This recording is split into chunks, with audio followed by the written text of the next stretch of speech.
Hi everyone, today I have received my brand new keyboard. It's a Logitech keyboard, the G413, 413 carbon is the black version. I will be unboxing it today. As you can see, it's a Romer G switch. It's like my 810 series from Logitech. The package is pretty slim compared to the my old keyboard, but it's new. It has the Romer G switch, the USB. It's a secondary USB pass-through. It's actually a pass-through, not just a charging port or something like that. You have 12 extra buttons.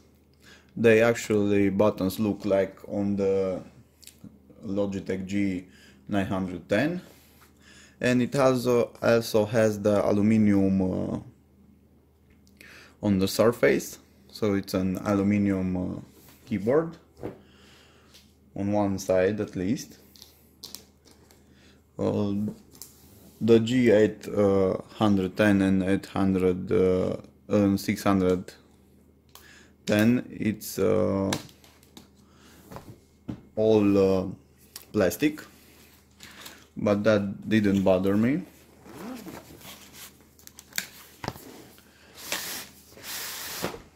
Okay, so we have a black box. Actually, I will turn it around and you lift it up. Oops, it turned a little bit in the upper front. So as you can see, the keyboard is packed almost like the G810. I will be taking it out. Let's put aside the box for a little bit. As you can see, it's a pretty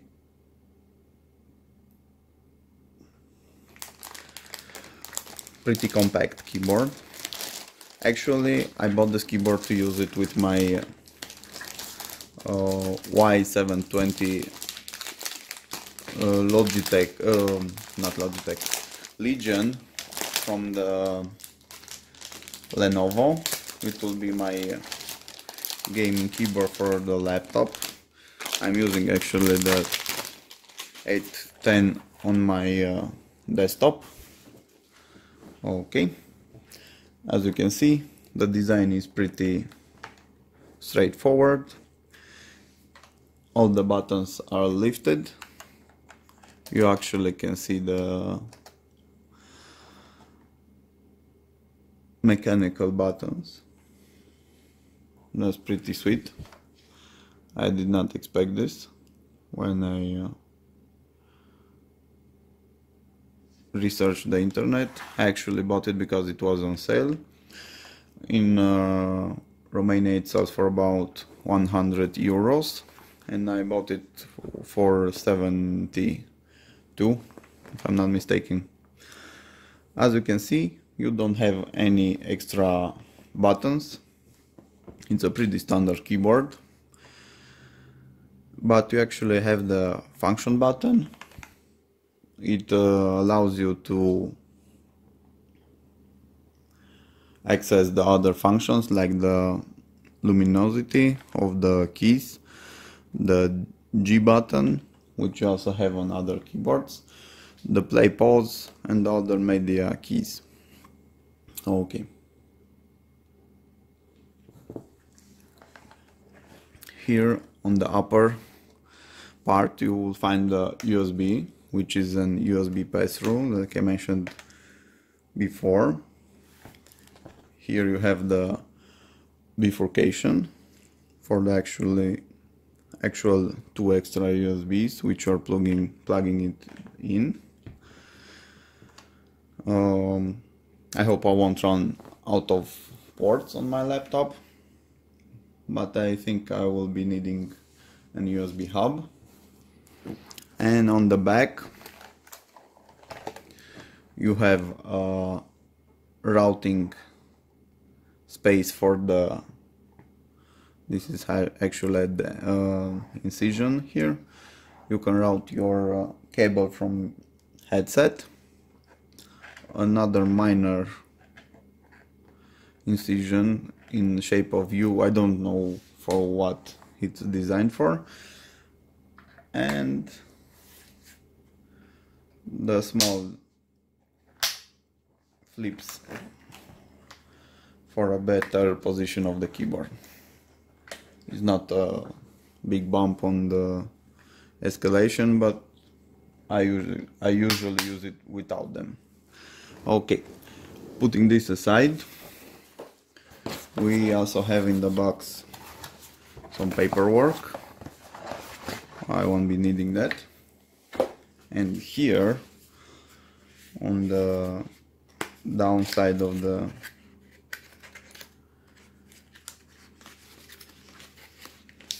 box, it's another smaller box in which you will find the extra keys I mentioned.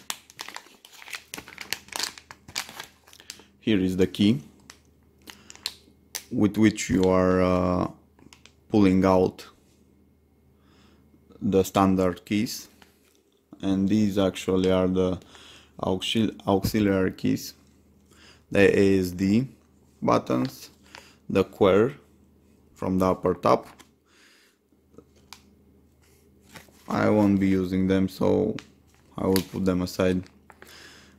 They have, the keyboard itself has a pretty good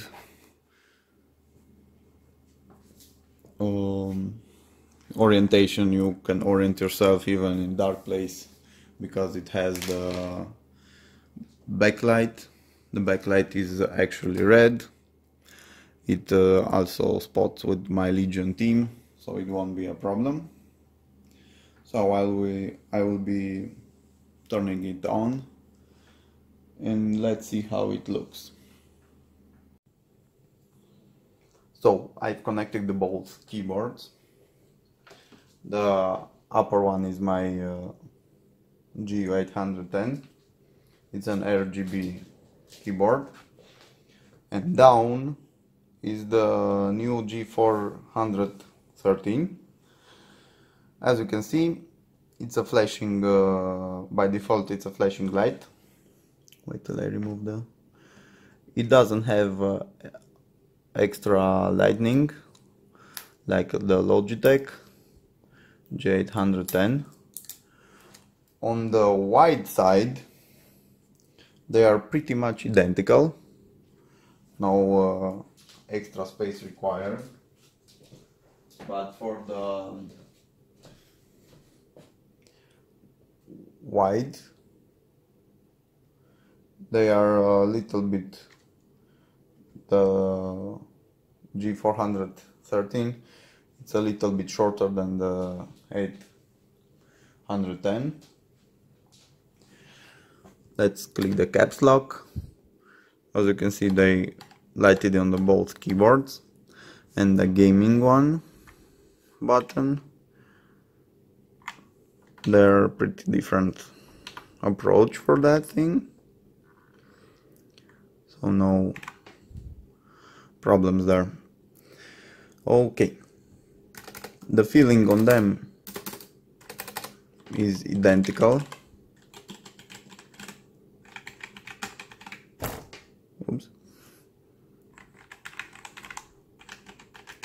The noise made by these two keyboards is identical because they use the same switches, so that's not a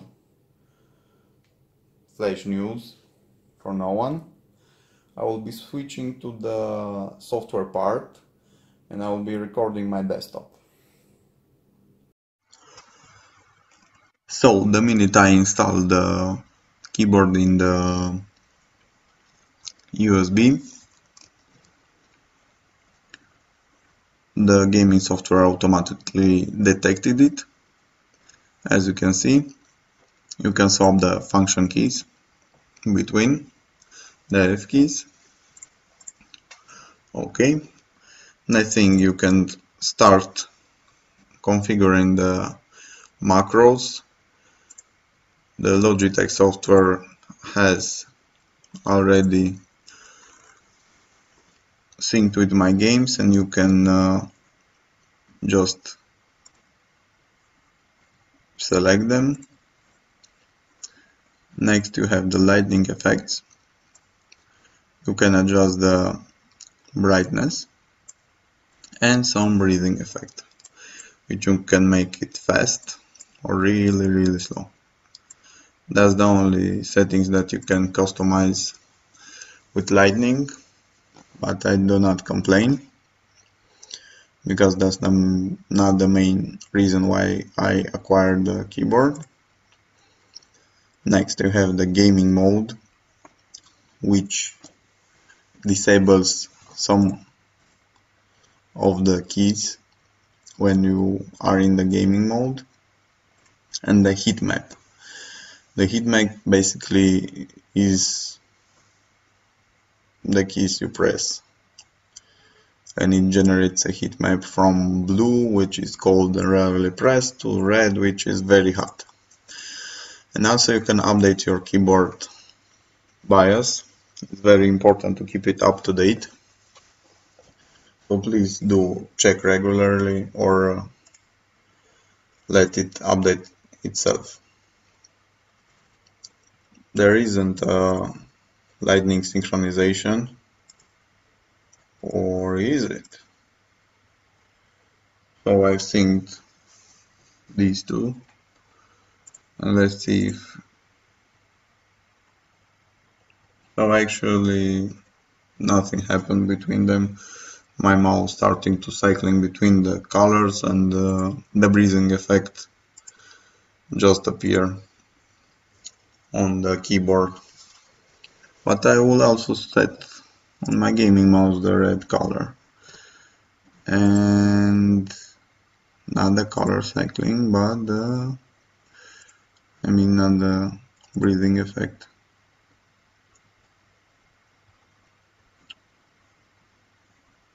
Where is it?